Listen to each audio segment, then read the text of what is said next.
I wish there was one weird trick to making cabinets easily, but it turns out there isn't. Just a lot of practice and patience, and also a lot of failed pieces. Welcome back to the van build.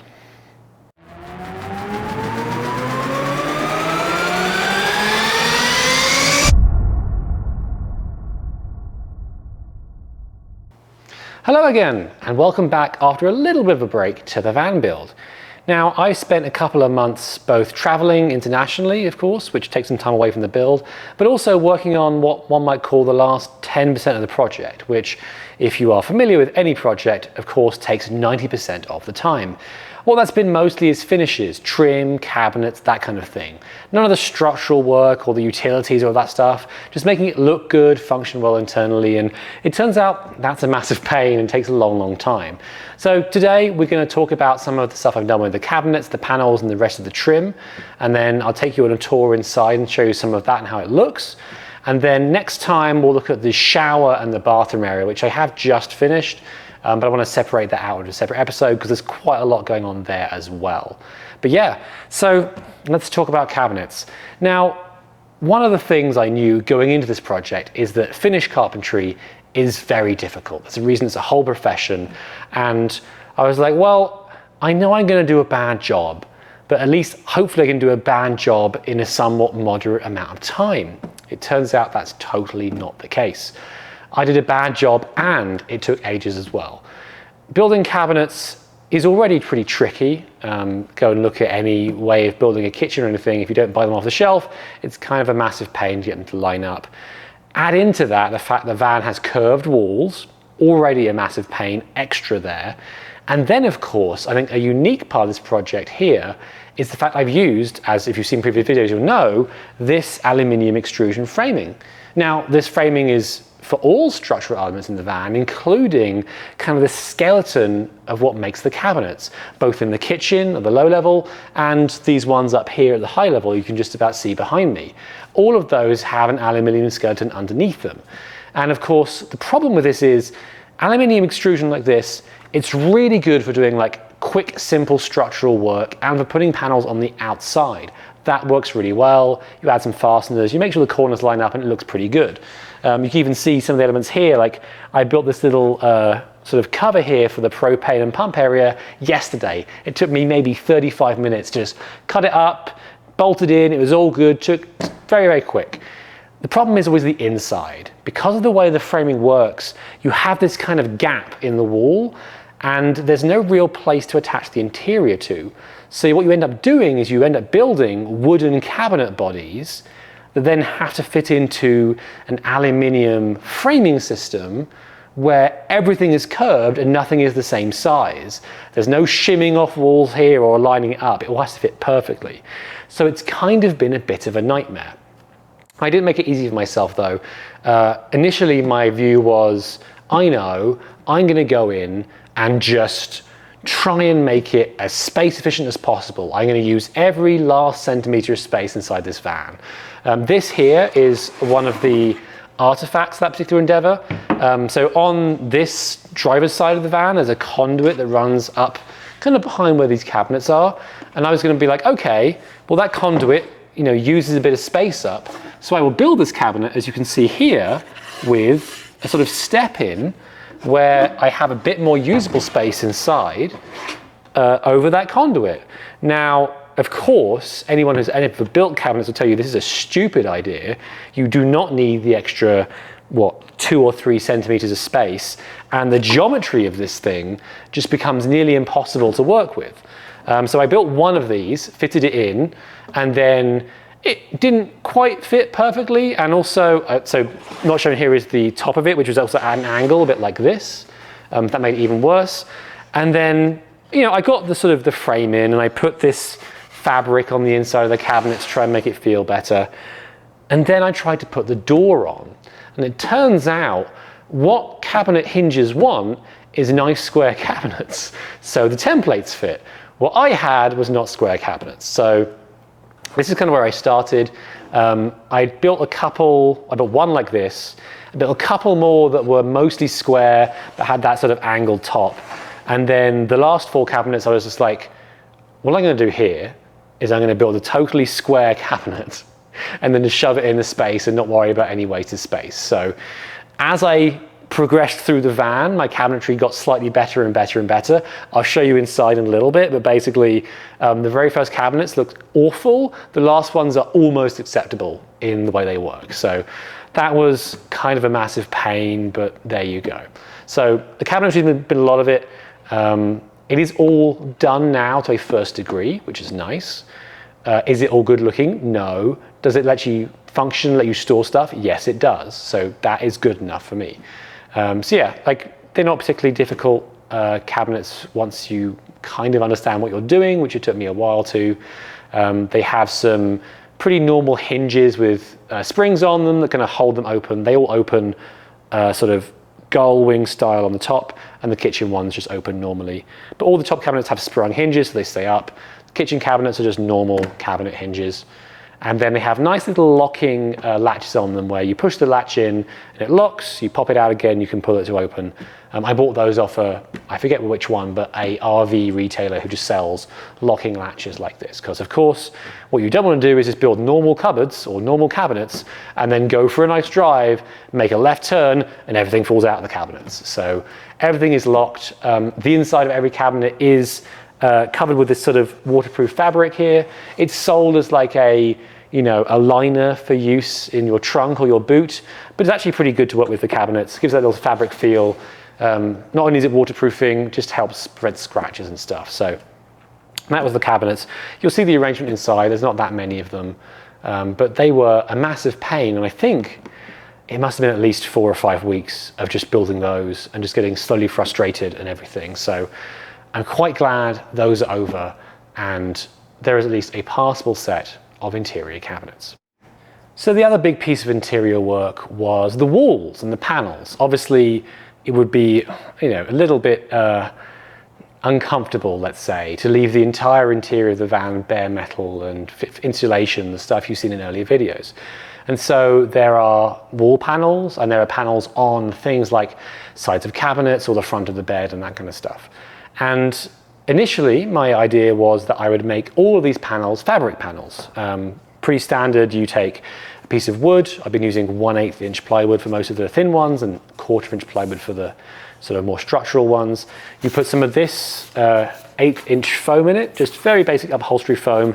Has a little bit of give, just enough to make it feel good and absorb a bit of sound. And then you layer a appropriate material like this sort of grey heathery material here over that. You stretch it around the panel and then you staple it on the back and then Bob's your uncle, you have a panel. This is how I did the first couple. And then I was like, this is going pretty well. I like the fabric because it kind of hides some of your crimes. Like if you button them together, it kind of looks good. Like, it just generally looks good with weird shapes and sizes. And then my other half helpfully came along and went, oh, no, what I want inside is white painted walls. And I was like, okay, well, that's fair enough. This is a combined design project. And so I went off and then painted quite a lot of the walls. And you can see again, like kind of back here is lit up blue, but like this panel here is a painted wall. You'll see more of them inside. They're all painted in sort of a generic white. And it turns out painting looks much worse when you rush it than fabric covering panels. It's just a massive pain to get right. You get little bits in the paint, you get little specks here and there. And crucially, if it splinters under the plywood, you can't really hide it. You've got to sand it down and make it look better. And so a good number of the panels inside are painted. There's kind of a blue and white color scheme, as you'll see when we go in. But then the main problem there was, as I mentioned, you kind of can't hide any of the mistakes. And so eventually I kind of worked through it. There's a few mistakes at the edges where I'll put sort of some trim in, like some quarter round trim, and just hide the edges, and I'll point those out. But in the end, my boyfriend has come back around full circle and decided that actually, yes, fabric panels probably do make sense, having seen the results. So over time, I'll be changing more and more of the interior to these grey fabric panels. I have a whole giant roll of this fabric and this foam in the clean shop behind the camera. So that's kind of one of those things where, like, once I'm done with the first sort of overall part of the build, I'll slowly come back probably during sort of the late winter months when I'm not using the van too much and just replace pieces at a time here and there. But yeah, otherwise, the panels in general are just kind of like, you make them, and this is where you get the bonus of the aluminium framing. You just bolt them on. You just take, you know, nuts and bolts, slide the nuts in, bolt it on, and then bam, it's easily done. It's honestly a really good system for doing exterior cladding of stuff. So that's been great. I've really enjoyed that. But yeah, otherwise, trim-wise, you'll see inside the kitchen is basically fully complete. You know, work surfaces were done and painted, not painted, they were siliconed around the sink and stuff to make sure it goes in. My cooktop, my stovetop finally arrived in between this video and the last one. That's installed. All the gas is plumbed in. It's leak tested. It all works and won't kill anyone. Crucially, all very good. But yeah, let's go inside. I'll show you some of the sort of cabinetry and the panel trim and stuff like that. And then we'll also look at some of the smaller details I've done, trim and finish wise. And then, as I mentioned at the front, we'll talk about the whole bathroom, which you'll see in there next time, because that's kind of its own separate problem. So let's take the camera and go inside. So, welcome to the mostly finished van interior. As you can see, it's a lot further along than it was last time I filmed in here.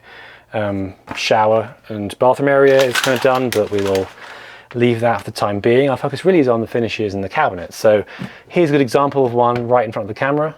So you see like these end panels here, they're just, in this case, I think that might be MDF or plywood. I've kind of used a mixture depending on how heavy it is and where it is. These just bolt on to the aluminium frames, and then the cabinet body kind of sits inside that. So if I want to do, if I bring the camera over here, so you can kind of see the skeleton of the cabinet here, where this is the wooden cabinet body, and then here's the aluminium framing. And you can kind of see there's a void in here. This is true of all the cabinets, but this is the most visible one where the exterior panel sits on the outside of the framing, and the interior panel sits in the interior of the framing. You kind of have this lost space. In this panel, this is like a kitchen storage cabinet. I kept the space visible. I just felt that it might be useful to store stuff in occasionally. Also, I was frustrated with trim, and it kind of looks much nicer when you close it and you've got a nice clean edge rather than just extra bits here. But in some of the other cabinets, I have not done that, and instead I have just sort of put some trim over these to hide them. So over here, for example, you can see the opposite design where it's the same construction, but when you open this, the gap here is hidden by this piece of wood here, so you can't see it. And then this is a particularly special cabinet. This has the router for the internet and a 12-volt outlet in it, so you can charge phones. So some of the cabinets, the ones at the foot of the bed, have those 12-volt outlets in them. But yes, you can see here, as I mentioned earlier, these are the first generation of cabinets and thus look a little bit ramshackle and not great. So they're not fantastic. And then the following cabinet was these kitchen ones, which are an improvement, and because they are sort of swing open horizontally, are easier to make. And then finally, this set in this order was the last set. And you can see here, these last two almost look pretty reasonable, I would say. So I did get slightly better at cabinetry, but that's how it goes. Anyway, let's go back to the stand. So that's the cabinetry. As you can see, there are 4 on this side, there are 3 back here, and there's 1 just off up here to the camera's camera right, I guess, which is again another sort of kitchen storage cabinet. So it's all those. There's these under kitchen cabinets. Those are very similar. They're all lined with this sort of, you know, black fabric material, just to make it nice and, you know, reasonable. There is actually a few provisions and things in them, like this is the tiny vacuum cleaner I have purchased for the van that is currently charging up here. When that's done, it will go into one of these cabinets as well. But yeah, it's all done pretty well. So that's kind of all the cabinetry, but let's talk more about paneling. So as I mentioned, there are some fabric panels as well as the wooden ones that you've seen as part of these. This is maybe the most notable one. This is a big fabric panel that runs the full sort of length under the sort of the bed's central section here. And in fact, behind these seat cushions, there are more of them. If you look down here, I'll just point the camera down. There, so you can see there are more here behind the seat cushions. Obviously with the seat, there's a little extra padding there, just on top of the padding already done by my, as we'll talk about later, not great sewing here of the seat cushions. But these are all done in very much the same way as the other ones. And even these outlets and sort of 12-volt sockets, they're just cut through, and then when you screw them down, the fabric just pulls pretty nicely, tautly behind them. Like, I've stapled it behind a couple of them, but it's really not too difficult to do. So yeah, that's all the panels. There's not a super large amount there. As you can see, these walls here are the painted white panels. I will eventually replace these with fabric, though. One nice side effect of having painted white walls is I have a mini projector that has now turned this into the television in the van. So I may actually keep these ones white and just replace the other ones here and there around the van. So yeah, that's paneling. It's not been too difficult to do those. That's one of the break I took, basically. But let's talk about other trim. In particular, let's sit down and talk about our seat cushions here. So obviously the seats are not super great without cushions, so I have made some. Are they well sewn? Absolutely not. This is probably one of the better ones. It's not too bad, as you can see, but my fastening here on the back is just 3 magnets right now. I need to go through and put a few more magnets in there. Why magnets? Because they're easier than zippers, and I'm terrible at sewing zippers, so that's very much a personal choice. But they do seem to hold up pretty well, and they do actually provide quite a nice, comfortable place to relax, and you can kind of put the cushion behind if you want to as well. Other fabric stuff, you can see here the bedding is fully in. There is the 2 pieces of the mattress. This top piece, of course, comes and goes over where I am sitting right now. I could have made custom mattresses for these, but I measured them and they actually were close enough to standard American bed sizes. So the top one is very close to a, what is it called, a full, I believe, a single bed.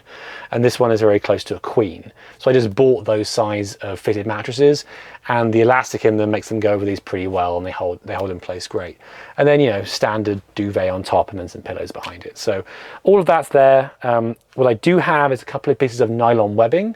The nylon webbing kind of comes over and then it clips into hidden clips just under here, where you can basically use it to secure both the bedding and also to stop this slidey thing from sliding out. Without that, whenever you brake suddenly, the whole bed just slides towards the front of the van in a very scary manner. So that's been good as well. Also, if you look down here, let's protect the camera, there is a little hatch down here that goes through to the garage. And like with the other stuff, there is a piece of nylon webbing here that you can just click across to a hidden buckle over there, and that lets you stop stuff sliding in and out of the sort of gangway here while you're moving. So as I'm working through, I'm progressively adding more and more stuff to secure things down.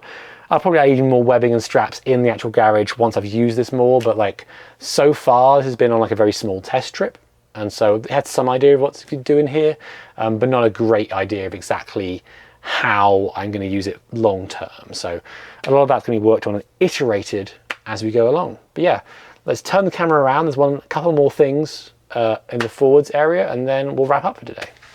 So here we are in the sort of front cockpit of the van, as it were. Not too much has happened here. Obviously we have the good old fridge and sort of kitchen countertop thing there. Most notable thing I did is I added this sort of net up here, cargo net, bungee net, whatever you want to call it. That's just because even in my initial testing, I put something up here and then drove away and it immediately fell on my head and hurt me. So this is here to stop stuff moving out of place in that particular fashion. Hopefully it will stop a lot more. And then while you can't see it, around here I have a bin or a trash can. It's kind of secreted away behind the driver's seat. That's because I realized you need somewhere to put all of the rubbish. And then we just have a couple of shoe holders and stuff down here. So all this is still kind of in development. A lot of the things with trims and interiors is I have very low level of what I'm happy to accept. And then as I sort of go with the van, I'll generally work on fixing it and making it better. So in fact, let's look at some of the ceiling finishes, just to give you an idea of what I mean about how things are a little bit rough and I will fix them up. So let's turn the camera around and look at those. So here is an example of one of the more unfinished edges of the van. You can see here that the ceiling here is not quite cut perfectly to the wall. I measured things a little bit wrong here. There's a bit of a light gap there where light's coming through from the lights overhead. And even here you can see that while this edge is straight, there's a little bit of a rough finish there from where the cheap plywood was run through the table saw. Now, obviously you wouldn't want these finishes in a finished van, but the same problems happen in a house, and you generally solve it like this, with some trim. So this trim obviously is not finished yet either, but you can see here already that, so there was a big gap behind here. This trim, you know, I need to paint the nails and put some stuff in here, but it looks much nicer than what you see behind me. And so this is kind of the stuff that's caught around. I'll probably put through most of the van, and then in places like this corner, I'll be running some out here as well, just to hide this seam, which again, you can see is a little bit dodgy, needs a little bit of covering up. And then I will cope these corners so they overlap properly. So that's kind of some of the things. There's edges like all over. You can see here, like these kind of panel to panel edges. I've used some H section to try and disguise those. They look pretty reasonable. And then there are, of course, visible fasteners in a lot of the panels, because that's just how the van's put together. That is a choice. I'll talk about that right now. Let me turn the camera around. We'll talk about the visible fasteners and wrap up. So yeah, those visible fasteners, you see them here in the shower as well, right? They're kind of everywhere in the van. It's not really an aesthetic choice. It's much more a practicality choice. I've said from the beginning, this van will not be a finished project. I'm going to iterate on it and improve it over time. And part of that is going to be, you know, I want easy access to remove and change things. So pretty much everything you see here can be removed pretty easily. So like, you know, these wall panels are much harder. They're behind other stuff. But all the cabinets, you undo 3 or 4 fasteners, they come right out. The ceiling panels, same. Like these shower panels, they are siliconed in, as we'll talk about next time, but even then they're not too hard to get out and get stuff behind them, which is important because, for example, this wall here, which has panels on both sides, contains all the electrical switching and sort of infrastructure for all the van. All the wires to the whole van run up from the electrical compartment down here, just at my feet, up through this wall and then through the ceiling. So this is a place I need to get into pretty regularly, I imagine, you know, a couple of times a year at least, for maintenance and improvements. So that's part of it. You can cover them up. So the ceiling did have very visible screws for a long time, and then I put little tiny white coverings on the screws, and suddenly it looks way more professional. And so that's been my strategy for most of the van, as I'll put coverings on them or I'll paint them so you can't really see them as well. But some of these bigger bolts, it's a little bit harder to cover those up. I'll figure it out as I go. You can buy some different colors of fastener, but I think black and silver, the only ones you get for these, so not a huge selection there. So yeah, I'll go through that, but you know, all in all, it's done pretty well. All the bare sheet metal of the van is now covered up, which is nice. And yeah, the next step is kind of just, you know, start using the van and iterating on it and improving it. Like, I'm going to finish it slowly, but like nothing here stops me using it now, right? All my storage is in and I can use it and I can store stuff in it, and of course it locks, so I can stash stuff in here, close it up, lock it, and it's not going to fall out during transit, and that's the key thing. So storage is here, the wiring is done, the plumbing is done, the interiors are mostly done, and a lot of the air movable and stuff is done as well. So I'll talk more about some of the other sort of utility improvements next week, along with the bathroom. But yeah, this bathroom is probably the other big thing I want to discuss. Getting a fully functioning shower and toilet into a van is no mean feat. This is, again, let's say 80% done, but already usable in the same kind of style as the rest of the stuff in the van. So we'll talk through that and what it took to make it, what it took to waterproof it and make sure that I didn't suddenly, you know, deliberately cause a leak by spraying water everywhere inside the van. And then what's left on that. And then finally, next time I will wrap up with a bit more of like, well, you know, what are the small improvements I've made? Like there's some fans behind me, for example, I want to show off. And then, yeah, and then after the next couple, one of the things I will do is I just sit down, do a big start to finish walkthrough of every feature in the van. So if you want to just get a reminder of everything or go through everything, I'll just talk through all the features and we'll do a nice big tour as kind of an end of phase 1 thing. So yeah, until then, I'll have to go and do a little bit more trim and stuff. So I hope you're doing good out there, and I'll see you next time.